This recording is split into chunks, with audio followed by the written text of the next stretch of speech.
బంధుకు సంబంధించిన చర్చ లేదు, ఎన్నికకు సంబంధించిన చర్చ లేదు. అందరూ విచిత్రం ఏమంటే ఈరోజు రాష్ట్రంలో పరిస్థితి ఏమంటే రాహుల్ గాంధీకి గాంధీ కుటుంబానికి ఈయనకి 1000 కోట్లు ఉన్నాయట ముఖ్యమంత్రి కాడ.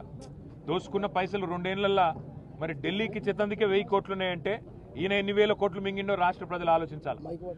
వేల కోట్లు మింగడానికేమో రేవంత్ రెడ్డికి 2 ఏళ్లలో చాలా టైం దొరికింది. దోపిడీ బ్రహ్మాండంగా చేస్తూ ఉన్నారు. కానీ రైతులకి డిసెంబర్లో పడేది రైతు బంధు కేసీఆర్ ఉంటే ఇవాళ మార్చి దగ్గర పడ్డది. మార్చికి కూడా ఇంతవరకు రైతు బంధు ఇచ్చే ముఖం లేదు రేవంత్ రెడ్డికి. రైతు బంధు ఇచ్చే తెలివి లేదు, అట్లాగే యూరియా బస్తా ఇచ్చే తెలివి లేదు, కనీసం సోయా కొనుగోలు చేసే తెలివి లేదు, పత్తి కొనుగోలు చేసే తెలివి లేదు. మరి ఇట్లాంటి సన్నాసిని ముఖ్యమంత్రి చేసినందుకు ఈ అవస్థలు రైతన్నలకు కూడా ఇంకో కొంతకాలం తప్పదు.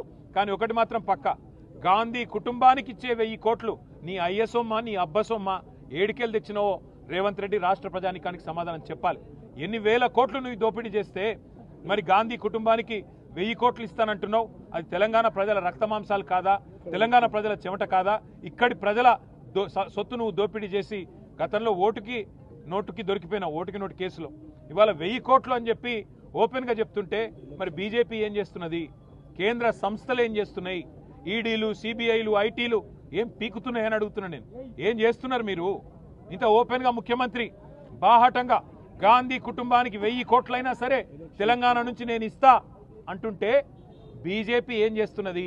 మీ ప్రధానమంత్రి చెప్పిండు కదా ఆర్ఆర్ ట్యాక్స్ వసూలు చేస్తున్నాడని. ఎందుకు చర్య తీసుకుంటలేరు?